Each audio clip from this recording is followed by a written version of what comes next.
morning to all of you. So today we are going to learn the next part, that is the second part of how our constitution works. Okay, the working of the constitution. This is the lesson, the first lesson of political science 10 standards. Welcome to QS Academy. So in the second part, we are going to learn the rights-based approach. What is the rights-based approach? Then how social justice and equality we can achieve through our constitution, and what things are done for that. And the second thing, policy of reservation. This is a hot topic nowadays. The Scheduled Caste and Tribe, that is Prevention of Atrocities Act, and provision of minorities. Who are the minorities in India, and what are their rights, and how they were treated, and the laws related to women. Women are also important part of our country. So let's start with the first, that is rights based approach. तो पहले क्या होता था, अपने जो constitution में है जो लिखा हुआ था उसके हिसाब से हम लोग क्या करते थे कि डेमोक्रेटाइजेशन ऑफ इंडिया इस पे ज्यादा ध्यान देते थे। मतलब लोकशाही कैसे बढ़े और अच्छी फ्लरिश हो, इसके ऊपर ज्यादा फोकस करते हैं। इसके लिए डेमोक्रेटाइजेशन ऑफ इंडिया, इसके ऊपर हमने शुरुआत में फोकस किया। धीरे धीरे हम लोग सिटीजन्स को कैसे वो बेनिफिशियरीज बने, उनको कैसे ज्यादा से ज्यादा गवर्नमेंट को पॉलिसीज मिले और वो आगे बढ़े, इसके ऊपर फोकस किया। और उसके बाद आजकल हम हमारे राइट्स की बात ज्यादा करते हैं। Okay, rights of citizens. So citizen को बेनिफिट जो मिलना चाहिए उधर से लेके अभी हम पहुंचे हैं राइट ऑफ सिटीजन्स। मतलब हमारे जो सिटीजन है उनको हमारे राइट्स, उनके राइट जो है वो पता चलने चाहिए और उसी तरह हम लोग ज्यादा से ज्यादा पढ़ने चाहिए। तो अगर आपको पूछा जाए, जब आपको एम्प्लॉयमेंट का राइट दिया जाए तो क्या होगा? आज हमारे कॉन्स्टिट्यूशन में राइट टू एम्प्लॉयमेंट ऐसा कुछ नहीं है, राइट? तो राइट टू एम्प्लॉयमेंट होगा तो क्या बदलाव होंगे, क्या लगता है आपको? राइट टू एम्प्लॉयमेंट मींस मुझे काम चाहिए, ये मेरा राइट है। ओके, ये राइट्स कॉन्स्टिट्यूशन में पुट किया तो क्या होगा? Is it possible to give rights to all the citizens, employment to all the citizens? No, it's not possible. Why it's not possible? Because the government will not give the permission to give rights to. That is one thing about right to employment, which this is not in constitution, but indirectly it has been mentioned in the constitution. Manrega. Manrega was introduced by Dr. Manmohan Singh. Manrega says कि आपको एक अभी agriculture कैसे seasonal है, बारिश में काम करते हैं, पर समर विंटर में बहुत सारे लोग ऐसे ही बैठे रहते हैं। सो मनरेगा के माध्यम से, स्कीम्स के माध्यम से बहुत सारे फार्मर्स और वर्कर्स जो हैं उनको एम्प्लॉयमेंट उधर मिला है। थोड़ा बहुत काम करना है आपको और आपको पैसा उधर मिलेगा। सो मनरेगा के अंडर ये होता था, पर राइट टू एम्प्लॉयमेंट ये दे नहीं सकते इजीली, क्योंकि बहुत कठिन है सबको ये करना, क्योंकि रिसेशन आ जाए, फाइनेंशियल क्राइसिस आ जाए देश में, तो क्या करेंगे? Next is what about right to shelter? Shelter means home. हाँ, राइट, home means रहने के लिए कुछ तो चाहिए, राइट? ये हमारा राइट अभी तक बना नहीं है, पर हुआ तो क्या होगा? क्या होगा? कोई रास्ते पर नहीं दिखेगा, राइट? हर एक को अपना घर रहेगा। How will it affect democracy in India? What do you think? Why it affects to democracy? See, if everyone gets home, So people will have more trust on democracy if they have this right. Okay, they will feel safe, just like uh, अपने इधर बहुत सारे लोगों के ऊपर अन्याय होते हैं, अरे कास्ट है, लोअर कास्ट वगैरह, सो उनको प्रोटेक्शन मिला कायदे से, दे मतलब डेमोक्रेसी और कॉन्स्टिट्यूशन के ऊपर उनका विश्वास बढ़ा। वैसे जो गरीब तबके जिनके पास अभी भी कुछ नहीं है कमाने के लिए, खाने के लिए या फिर रहने के लिए, उनको मिलेगा तो और डेमोक्रेसी के ऊपर और कॉन्स्टिट्यूशन के ऊपर उनका विश्वास बढ़ेगा। Come to the main point, social justice and equality. Okay, social justice और इक्वालिटी हासिल करने के लिए हमने क्या क्या किया, तो सो ये इंपॉर्टेंट ऑब्जेक्टिव है कॉन्स्टिट्यूशन का कि हमें क्या मिलना चाहिए, सोशल जस्टिस और इक्वालिटी मिलना चाहिए, सामाजिक न्याय और समानता ये हमें मिलना चाहिए। तो इसके लिए कुछ गाइडलाइंस एस्टैब्लिश की है to form a new society, right. पहले ऐसा नहीं था, कॉन्स्टिट्यूशन के पहले बहुत सारी इनइक्वालिटीज थी, इनजस्टिस था समाज में, तो ये ठीक ठाक करने के लिए कुछ तो चाहिए था। सो इसके लिए क्या किया, एक गाइडलाइंस हम लोग ने कॉन्स्टिट्यूशन में लिखी। वो गाइडलाइंस में क्या क्या चीजें थी, उसको हम लोग ने वो बात को फॉलो किया कि नहीं हमें ये करना चाहिए, ऐसे से आगे बढ़ना चाहिए, इन लोग को कुछ इनके लिए कुछ लॉस होने चाहिए, इनके लिए कुछ लॉस होने चाहिए, जिनको जिधर जिधर जस्टिस नहीं है और इक्वालिटी नहीं है उधर। सो इसके लिए जो अलग अलग प्रथाएं थी, परंपराएं थी, जो इसके आड़ में आ गई थी, इनको रिमूव करना बहुत ही इंपॉर्टेंट है। जैसे बहुत हजारों साल कुछ कास्ट जो है वो एंजॉय कर रही थी, कुछ वर्ण है जो एंजॉय कर रहे थे, पर निचले तबके के वर्ण को या फिर जातियों को कुछ नहीं मिल रहा, बिल्कुल कुछ नहीं मिल रहा। उनको बोला जा रहा था आप एक काम कर रहे हो क्लीनलीनेस का, वही करो, आप पढ़ना लिखना या फिर कुछ बड़ा होना, राजा होना या फिर उनके प्रधान होना हो गया, ये पॉसिबल आपको नहीं है। तो इसीलिए ये जो ऐसे थे, मतलब वुमेन्स को भी राइट्स नहीं थे एजुकेशन के, बाहर जाना, काम करना, ये राइट्स नहीं थे। तो ये सब रिमूव करना इंपॉर्टेंट था, that is remove those social conditions. ये क्या थे, एक सोशल कंडीशंस थे। हम भी आज बहुत सारे लोग जीते सोशल कंडीशन में ही जीते हैं ना, हमारा खुद का एक मत ओपिनियन नहीं है, जो कुछ घर के कहेंगे, सोसाइटी कहेंगे, उसके मुताबिक अपने को कुछ डिसीजंस लेने पड़ते हैं। तो वो जो सोशल कंडीशन थी, इसकी वजह से क्या थी, इनजस्टिस थी समाज में, अन्याय था बहुत सारा। सो वो हम लोग को रिमूव करने थे। इसके लिए हमने जो एम रखा कि ये क्या करें, हम लोग कॉन्स्टिट्यूशन के थ्रू इसको एंड करें डिस्क्रिमिनेशन को। What is mean by discrimination, भेदभाव, भेदभाव या फिर कुछ उनके ऊपर दबाव लाना, उनको उनका शोषण करना। ओके, सो इसको बोलते हैं डिस्क्रिमिनेशन। इक्वालिटी ऑफ अपॉर्चुनिटी, मतलब सबको अपॉर्चुनिटी मिलना चाहिए, इक्वल अपॉर्चुनिटी मिलना चाहिए। ऐसे नहीं कि तो निचले जाति का है तो तुझे ये अपॉर्चुनिटी नहीं मिलेगी नौकरी की या हायर पोस्ट पर जाने की, तो ऊंची जाति का है तो तू मराठा है, तू क्षत्रिय है, तू ब्राह्मण है, तो तुझे ही ये मिलेगा इधर जाने का। ओके, सो ऐसा कुछ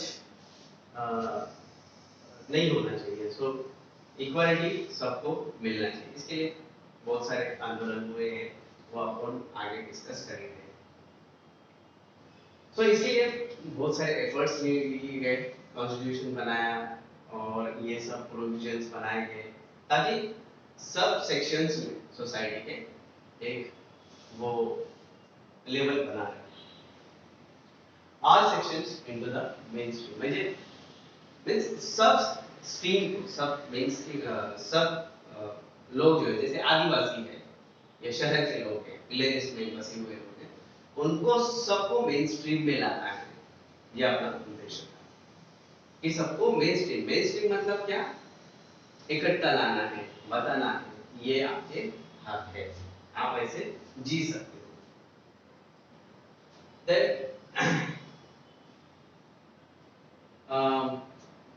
डेमो इसी तरह डेमोक्रेसी के थ्रू हम लोग क्या कर सकते हैं different sections of the society को एकोमोडेट कर सकते हैं। एकोमोडेट मतलब एक साथ ला सकते हैं।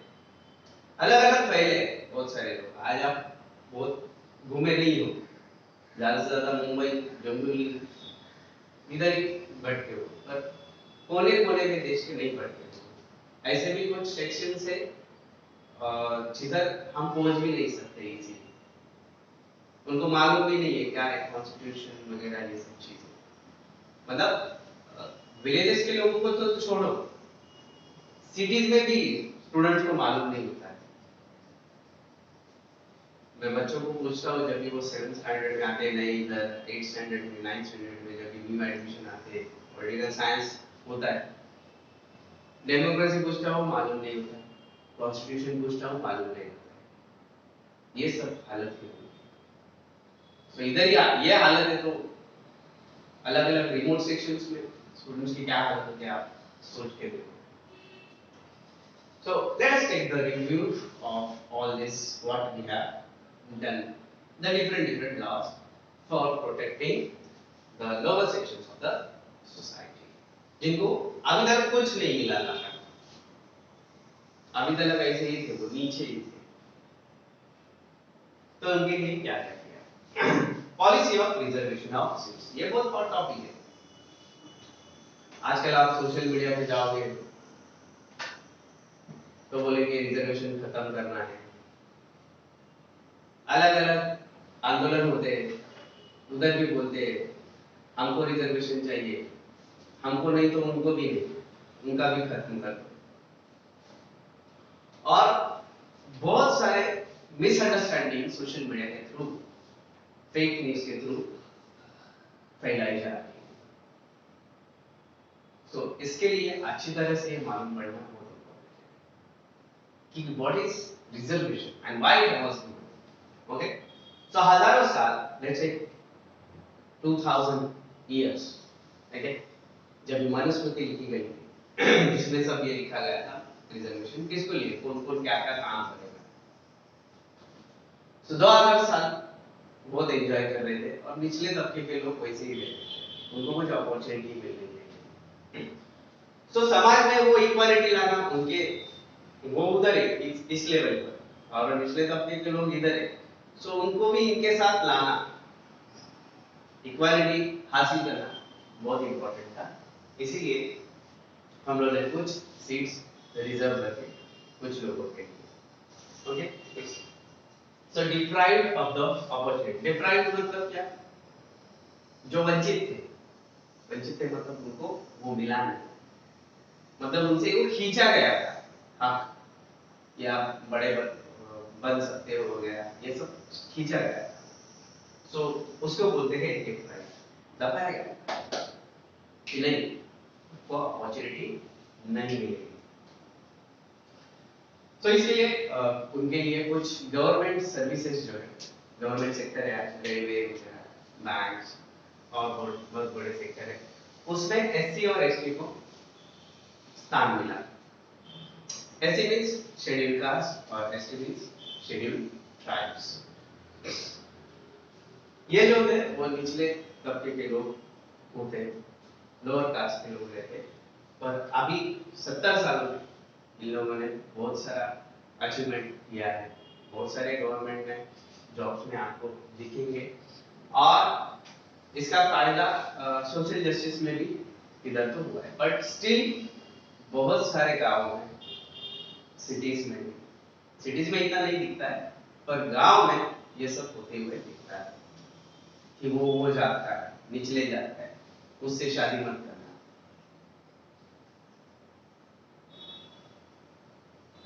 वो निचले जात वालों को नौकरी क्यों मिलती है? उनके तो परसेंटेज इतने ही आते हैं, तभी भी उनको क्यों मिलती है? बीच में एक लड़की थी मेरे लेक्चर में, ऑनलाइन ले रहा था, तो वो बोल रही थी she was from Maratha caste, तो बोल रही थी मेरे को इतना 94 मिले 10th स्टैंडर्ड में, कभी भी मेरे को इंजीनियरिंग में इतना ये नहीं मिला, फीस इतना भरना पड़ता है वगैरह, ये ऐसा वैसा। तो ये रिजर्वेशन ऐसा नहीं चाहिए इनको ही चाहिए, हमको भी अपॉर्चुनिटी चाहिए, राइट? तो बोला यू आर राइट, पर रिजर्वेशन नहीं होना चाहिए, ऐसा नहीं होना चाहिए। मुझे मानना है कि आज मराठा समाज जो है वो थोड़ा सा कुछ लोग उनके बहुत नीचे आए हैं फाइनेंशियली, तो उनको तो राइट हक है कि उनको मिलना चाहिए, मतलब उसके हिसाब से 70 साल हो गया, चेंजेस आए बहुत सारे सोसाइटी में, उसके हिसाब से होना चाहिए। सो मैंने कहा चलो ठीक है, रिजर्वेशन आ गया, फिर बोला ऐसा लगता है ये अन्याय हो रहा है मेरे साथ, ओके इनका रिजर्वेशन निकालो, SC ST वगैरह सब रिजर्वेशन निकालो, जो हायर परसेंटेज लाएगा उसको ही क्या मिलेगा, अपॉर्चुनिटीज मिलेगा, ओके ऐसा कर देते। तो आगे चीज क्या आएगी, वुमन को जो रिजर्वेशन मिला है 33%, और कुछ कुछ जगह भी 50% मिला है। कल मेल बोलेंगे कि हमको तो अपॉर्चुनिटी नहीं मिल रही है, ये वुमन ही घुस रही है इधर उधर नौकरी में इधर उधर, तो उनको तो रिजर्वेशन मत दो, वो भी कैंसिल कर दो, तो क्या करोगे? तभी आप उसका अपोज करोगे या विरोध करोगे? क्योंकि देखो मैं तो आपको आगे जाने नहीं देंगे। आज भी बहुत सारे सोसाइटी में क्या होता है, तू घर घर पे है ना, पैसा बरोबर आ रहा है, काय को जॉब पे जाना है तेरे को, काय को बाहर पढ़ना है, क्यों जरूरत क्यों है, ये ऐसा बोलते, राइट? यस और नो? तो ये है कि आपको अपॉर्चुनिटी नहीं दी जाती, सीखने को नहीं दिया जाता, जॉब पे भी नहीं जाने दिया जाता। इसके लिए क्या होता है, ये कॉन्स्टिट्यूशन आपके लिए काम करता है कि नहीं आपको यह हक है, आप कोर्ट में जा सकते हो, इसके ऊपर लड़ सकते हो, बोल सकते हो कि मेरा हक छीन रहा है। तो इसीलिए रिजर्वेशन इंपॉर्टेंट है। आपको दूसरों का दिखता है पर खुद के ऊपर आया तो नहीं, ये गलत है, नहीं कैंसिल नहीं होना चाहिए, वुमन का भी रिजर्वेशन कैंसिल नहीं होना चाहिए। आज बहुत सारी वुमन उसका विरोध कर रही है रिजर्वेशन, क्यों? ये सोशल मीडिया के ट्रैप पे आने के बाद सोशल मीडिया पे कुछ भी फैला देते रिजर्वेशन के बारे में, और उनको इस तरह समझाया जाए तो शायद से उनका मत परिवर्तन होता है। और क्यों दिया गया है रिजर्वेशन, उसके बारे में भी क्लैरिटी नहीं। सो इनको नहीं दिया रिजर्वेशन तो इनको चांस ही नहीं देगा आगे का, बिल्कुल आगे का चांस नहीं देगा, क्योंकि आज भी समाज में बहुत सारे ऐसे लोग हैं कि इनको नहीं मिलना चाहिए, आगे आने ही नहीं चाहिए इन लोग, ऐसे विचारों के लोग हैं समाज में। तो उसके लिए वो रिजर्वेशन है, लीगली तुम लोग ये हासिल कर सकते हो। और SC ST को भी दिया तो अदर बैकवर्ड क्लासेस को भी दिया, उसको बोलते हैं OBC, देखिए बहुत सारे लोग, बहुत कई क्लास OBC में भी आती है, other backward classes, okay. Next the scheduled caste and tribes prevention of atrocities act. अभी आप गांव में जाओगे अलग अलग भारत के, तो उधर ऐसा दिखेगा तो निचले जाति के लोग हैं, उनको मंदिर में प्रवेश नहीं होता है, और किस किस जगह वो पालकी उठाना वो अलाउड नहीं होता है, या फिर और बहुत सारी चीजें, वाटी में क्या देते हैं, जैसे पानी देते हैं, उनको छूना नहीं, अनटचेबिलिटी, ये सब चीजें हैं। आप सिटी में रहते हो इसलिए इतना आपको मालूम नहीं है, पर ये सब है, प्रैक्टिकली चलता है सब चीजें। कि इस एरिया में तो आगे का नहीं है, इस पानी को हाथ नहीं लगाना है, ये सब चीजें चलती रहती है, इसलिए ये एक्ट बनाया गया है। इस एक्ट के मुताबिक ऐसा कुछ दिखता है उनको कि इसको इग्नोर किया जा रहा है या फिर इसकी जात से, निचली जात की वजह से उसको ऐसे ट्रीटमेंट दी जा रही है या फिर उस जात को गाली दी जा रही है, तो वो क्या कर सकता है, कंप्लेंट कर सकता है डायरेक्ट पुलिस में। और ये एट्रोसिटीज एक्ट कितना स्ट्रिक्ट है कि डायरेक्टली कंप्लेंट किया तो अंदर, डायरेक्टली अंदर जेल में,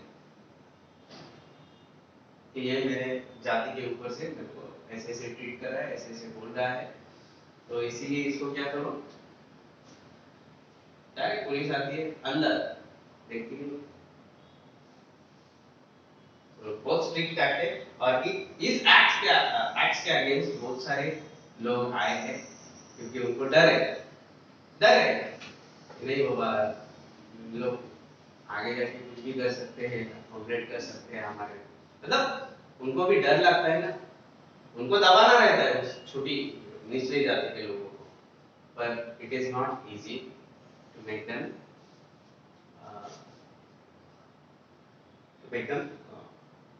push. Next is provision for minorities. कुछ जो लोग हैं उनको minorities इधर कहा जाता है, जैसे सिंधी लोग हैं, पंजाबी लोग हैं, या फिर मुस्लिम से, और बहुत सारे जो माइनॉरिटीज में आते हैं। आई थिंक जैन्स भी आते हैं, वो भी माइनॉरिटीज में गिना जाता है उनको।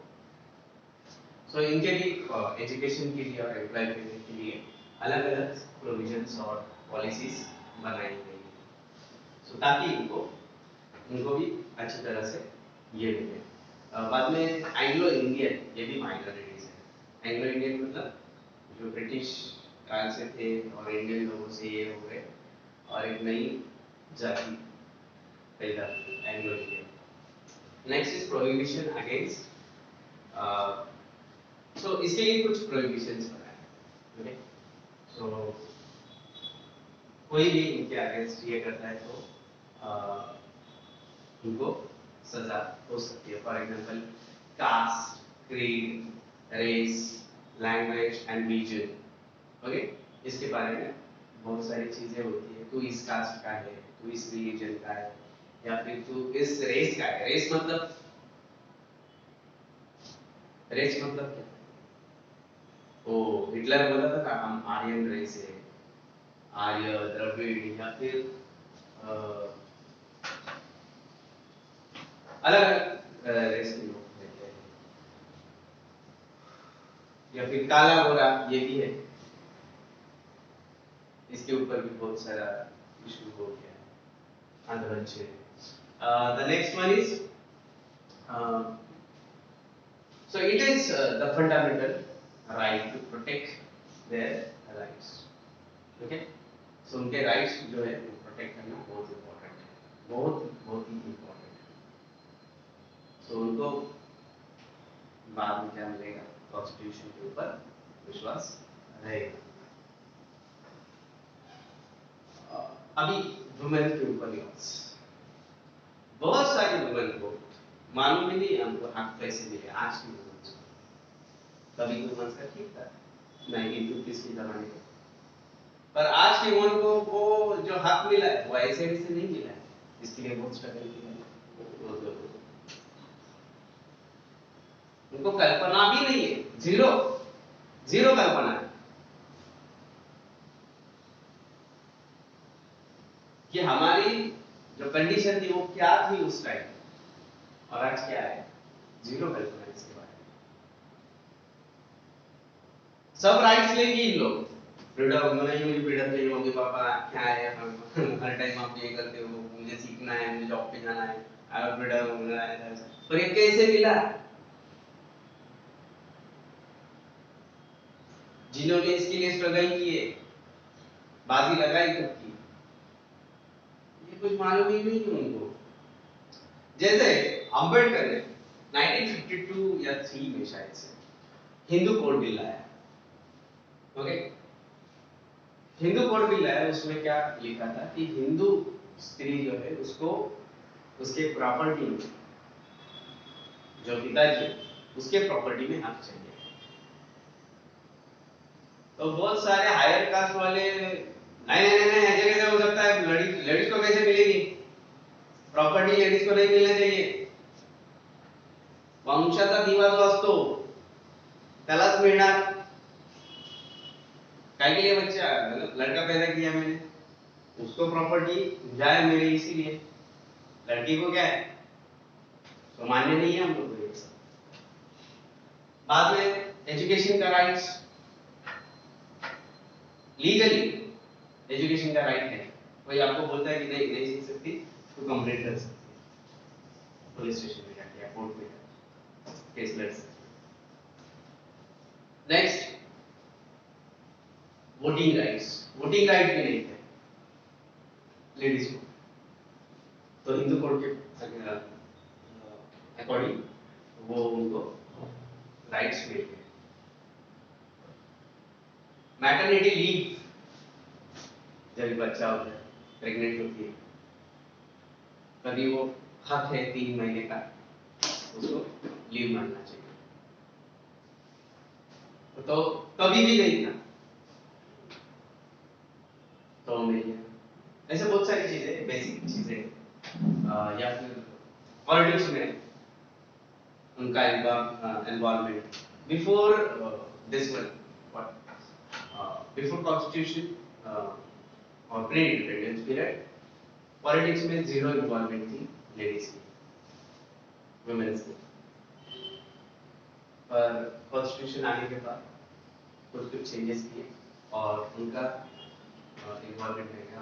The first prime minister of India was who, ladies first lady prime minister of India तो एक्चुअली बता, प्राइम मिनिस्टर कौन थी, पहली prime minister lady Rajiv Gandhi, sir Indira Gandhi Indira Gandhi थी, वो आयरन लेडी कहा जाता है। सो आज भी आप देख सकते हो कि राष्ट्रपति भी एक लेडीज है। कौन है राष्ट्रपति अपने, द्रौपदी मुर्मू, ये लेडीज है। और फाइनेंस मिनिस्टर कौन है, एक लेडी है, कौन है वो, निर्मला सीतारमण, ओके।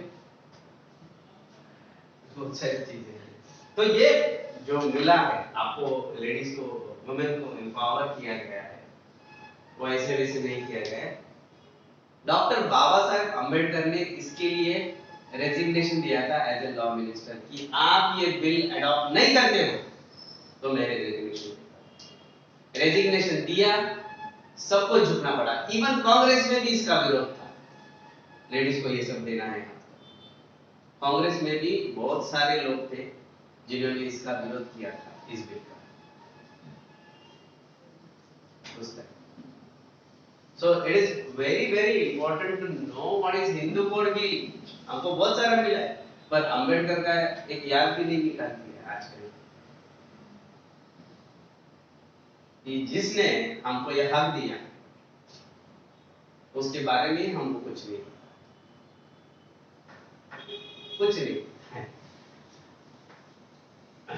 So ऐसे आता है फ्रीडम टू वुमेन, ऐसे फ्रीडम टू लो, फ्रीडम की तरफ बढ़ते to women and we can say क्या होता है डेवलपमेंट। ऐसे रिजर्वेशन होना चाहिए, नहीं तो ये आदमी आगे आने ही नहीं देंगे आपको।